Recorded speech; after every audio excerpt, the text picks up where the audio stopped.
All right, my friends, so some of you had emailed me about my last video where I said the 4% rule doesn't work. And some of you said, well, if the 4% rule doesn't work, then why do you advocate a 5%? I hate to say rule, but let's just use that for the time being. That was a video I did where I said that there is no retirement planning consensus. It doesn't exist. Anyway, so the reason I say the 4% rule doesn't work is simple, because the guy who had written that article from a humble dollar said basically, if you can't make it happen in retirement using the 4% rule, that means you're essentially saying you're spending too much. So at least you know this. I'm paraphrasing this guy. He said basically, at least if you're spending within the 4% rule numbers, you know you won't run out of money. That's such a horrific way to look at it, because the 4% rule was based on a foundation that is no longer here. It's just not here now. Remember, Bill Bengen had written the article, and I think it was JFP, Journal for Financial Planning, or was it? I think it was JFP, in 1994 about the 4% rule, concocted in a time when 10-year Treasury was at 5%. The Trinity study, which followed up on that like 97, 98, which gives like a 4.34% rule or whatever it was, I had the study as well that was in the 10-year Treasury was at roughly 5%. What's the 10-year Treasury doing today? It's doing 1%, 80% less. So to say the 4% rule, when it's based on numbers that works, when it's based on numbers that literally are no longer here today, it's complete nonsense. You can't do that. The 4% rule was based on a 60-40 portfolio, with 40% of the portfolio being intermediate bonds with an average yield of around 4 or 5% at that point. All right? The 40% bonds right now with an average yield of about 1. We even say 1.5 if you throw some 30 years in there. It's so frustrating. These people, they glom onto this stuff as if it's sacrosanct. It's not God's word. Things change. The markets change.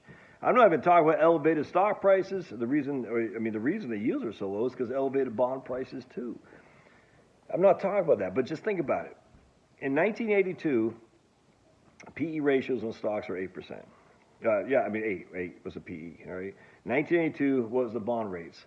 Well, we know the bond rates were through the flipping roof. All right. So if you use the 4% rule study, and a part of that study, at least 12, 13, I guess with Trinity, probably 15 years from 82 to 95, 96, 97, when they concocted their study, was at a huge upside of bonds, man.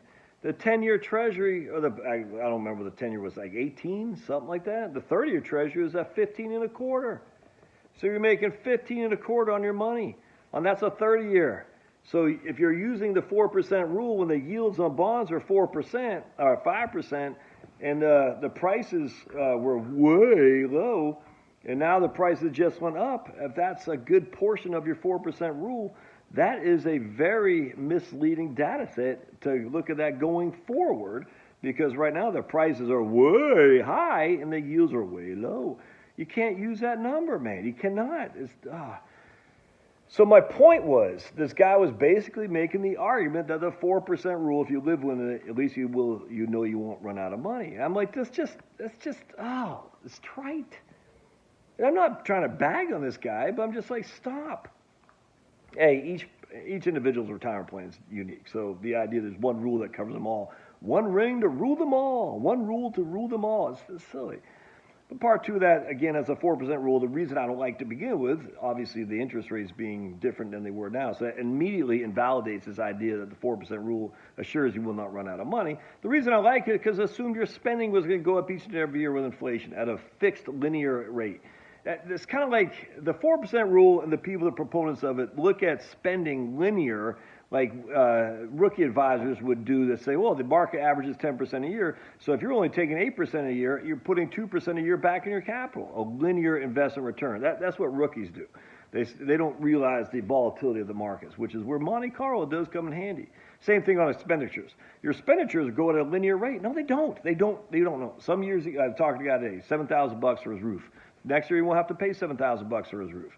Some people travel. Next year you might not travel. Well, hell, coronavirus comes in. No one's doing nothing, even working. I mean, that's the whole point. There's no linear thing when it comes to human beings. The human beings are volatile inherently.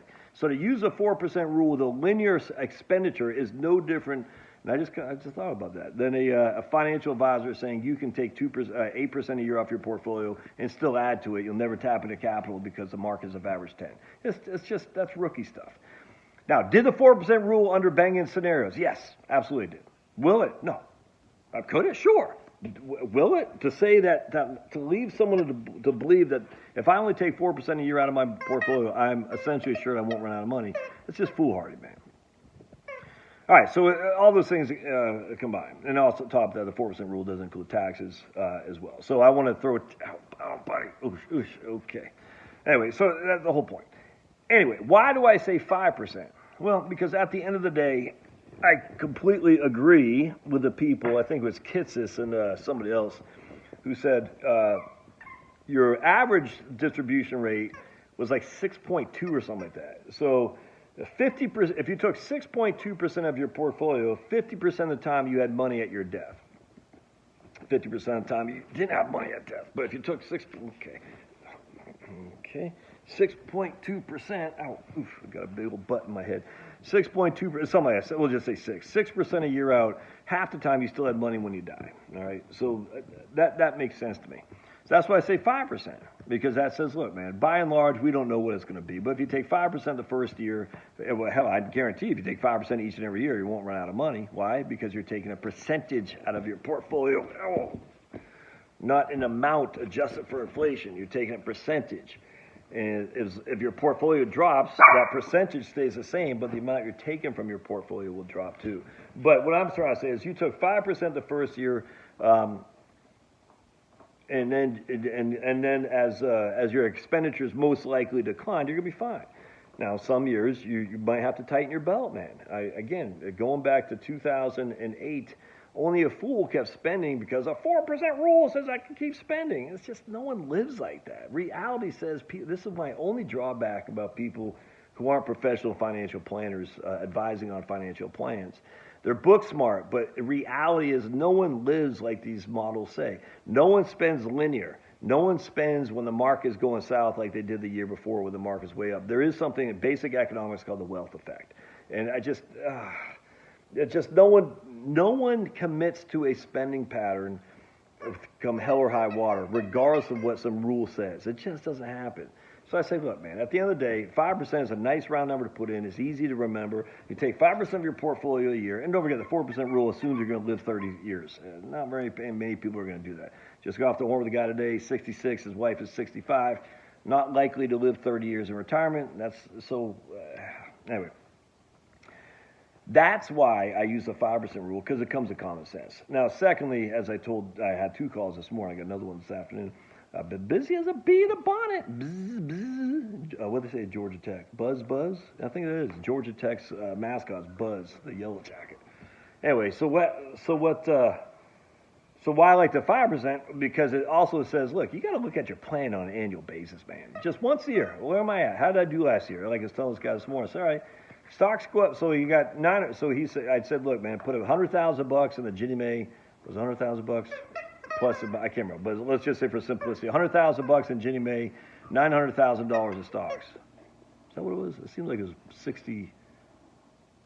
Well, just for simplicity, let's say $600,000 in Ginnie Mae, $600,000 in stocks, $400,000 in Ginnie Mae. The market goes up 20%. So now. We're at $600,000 is worth $120,000 more. Take $100,000 off that table, put it back in the bonds. You know what I'm saying? I mean, just something like that. Take your gains and replenish the bond accounts. You know, that would be their cash bucket, the first plate of your barbell, and let the stocks keep going. Or don't. I mean, but that gives you a strategy nonetheless. Because what are you doing, buddy? Because he was sitting there saying, when should he replenish his portfolio? Well, you don't replenish it when the markets are south, but you take the gains when the market gives it to you. No, you don't want to have too much cash. I'm going to grant you. So if every year you're getting gains for 12 straight years, like what we've had essentially, at some point you got to let the gains just reinvest for sure. But in the interim of financial planning, right when you start retiring, having a little bit more money on the side is not a bad thing. So if you start out at 600 in stocks, 400 in bonds, you wake up next year, your stocks are at 720, your bonds are down to 320 because you spent 80,000 bucks. Just using that for example. Take 80,000 off the stocks and dump it into the bonds, man. No big deal. That works. But you got to do it each and every year. Every single, look at this guy. Don't you? Oh. Every year, you got to be looking at this. Your financial planning is not a fixed, it's not biblical. It's not God's word. It's fluid. You got to be revisiting this. Once a year is fine, but you need to be doing that. And unfortunately, I think a lot of people, again, with the linear numbers that they're looking at, oh, my financial plan from 5 years ago says I was good. I had a guy like that once. I'll never forget. He said he was running with a guy from, I forgot the firm. My financial advisor said I was good. I said, oh, yeah, when did you do the plan? Yeah, a couple years ago. I was like, when? 5 years ago. So okay. And he's good. Why? I said, going back to the linear thing, he said, I could take 8% a year off my portfolio without running out of money. And I looked at his stuff and said, ooh, we had a couple of negative years in the market. Said, you're knee deep in principal now. He goes, what? Well, that doesn't bother me because my financial advisor said I was going to be good to go. I said, yeah, that's going to be a problem. Anyway, that's why I use the 5% rule instead of the 4% rule. Love to hear your comments. Comment down below. Thanks.